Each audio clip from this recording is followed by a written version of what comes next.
this is just wild. This is wild. This is even worse. This might even be worse than Teenage Mutant Ninja Turtles. You guys will have to tell me. So this is a headline from Spencer. The Flash production designer believes Ezra Miller controversies will have no effect on film's performance. People will forget that.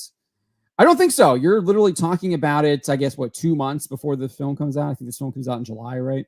So clearly you're talking about it. I don't think people are forgetting it. You were asked about it. I guess I would assume that he was asked about this because I haven't read this article yet. That, yeah, CBC News, I guess that's kind of a pretty mainstream news outlet up in Canada. That is their government news, like the BBC, I guess. And they're not forgetting about it because they're asking the question. So I'm not sure people are going to forget about it. At least the media is not going to forget about it. We're not forgetting about it. I think there's lots of people that watch our YouTube videos, read our site, aren't going to forget about it. But what's this guy's name? His name's Osterberry. Yep. So what's his first name? His first name? Scroll up. It's probably in the first paragraph. Paul. So Paul Osterberry. Paul Osterberry, who has served as the production designer on such films as The Shape of Water and It Chapter 2, offered his opinion on the Miller situation during a recent interview given to Canada's CBC News. Following a brief reflection on his approach to bringing Bruce Wayne's Batcave and Batwing back from the annals of cinema history for Keaton, which I think he actually did a good job. The Batcave looks really cool, I'm not going to lie, from the trailers that we've seen. Osterberry noted how he once built full-sized cardboard replicas of the Dark Knight's vehicles and laughed. It's kind of funny that I was able to actually do the real deal. That's pretty cool. That is pretty cool. And then this happened. This image is so terrible. The one on the right looks just absolutely terrible. The designer then admitted that in light of the fact that the studio reportedly spent roughly 220, I think this was a million, to produce the film, The Flash was considered to be a, quote, big deal for Warner Brothers. So that end, Osterberry explained that we're designing these things and designing the film for the big screen. This is a big screen movie-going experience. Okay. I hope most people see it on the big screen. This kind of movie is made for the multiplex. It's made for the big spectacle. Okay, how many times can you say see it in the theater without saying see it in the theater? Gosh, guy. Got it. We got it. Thanks. I mean, it's kind of weird to see the production designer shilling so hard for the film. Usually you don't even see interviews with them, but he's going hardcore. Having broached the topic of just how important the Scarlet Speedster's solo outing was to the studio, its release not only has major ramifications for the future of one of their biggest properties, but also on the reputation and future of their newly hired CEO, David Zaslav. Yada, yada, yada. Osterberry was then pressed by CBC reporter Jackson Weaver on whether or not he felt concerned over the possibility that Ezra Miller's recent history could harm the film's prospects. And this is what he said. People will forget that, he asserted, in turn before proceeding to sidestep the question by moving to praise how Miller shot the film in, quote, 2 different chunks, due to it featuring 2 different Barry Allens, and the fact that the actor apparently only took 3 days off during the filming of his part. So ultimately, rather than elaborate any further as to why he thought audiences would collectively rush out to support the film in spite of Miller, Osterberry simply concluded, from my perspective, or from my profession, and what I do, it's fantastic that these films are being made because we can create whatever we want in the world. So yeah, he totally is people will forget that, and then he completely just ignored everything else about Ezra just Miller. Like me right now. So I don't think people are going to forget that. I think Paul Osterberry knows people aren't going to forget that. So I don't know what he's why he believes this. Obviously, maybe he's just trying to shill, and he's hoping people will forget. I mean, again, I think there might be some general audience people that aren't really up on the Ezra Miller lore, don't really know what's happening with Ezra Miller. He has not been in the press, I guess, for at least a couple months now. I think the last time he was in, he was actually convicted of the crime in Vermont where he broke and entered into someone's home and stole the wine or whatever.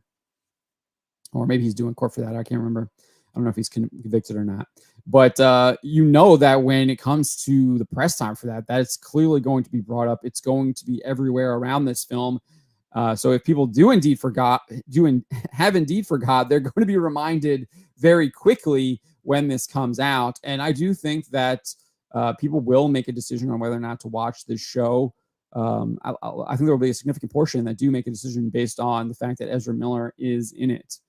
Unabashed. And yeah, 100%. I mean, there's like, I already see it on Twitter. People are like, I'm not going to see this because Ezra Miller. Like, you got the proof is there. You got two other factors working against this. You got the Gunverse that has openly acknowledged that this movie doesn't mean diddly squat. Nothing matters until the Monsterverse thing starts there. That he's got the Preacher Commandos thing. Nothing matters until that starts. So all this stuff here, Aquaman 2, all that's just meant to drain your wallet, kids. It's not meant to do anything else. I'm not referring to you. I'm talking like the whatever. Yeah. I know. But anyway, so Twilight asks us, this is why independent media is growing. Hollywood can't be trusted. Do y'all think this movie will do well? No. I mean, we're seeing Guardians of the Galaxy predictions at like 110, 115, which is really, really bad for an MCU film. I don't one of their think really like big hits, man. That Guardians movie has been a big seller. I don't think that this film is going to do well. I think I think it's gonna get stomped by Mission Impossible.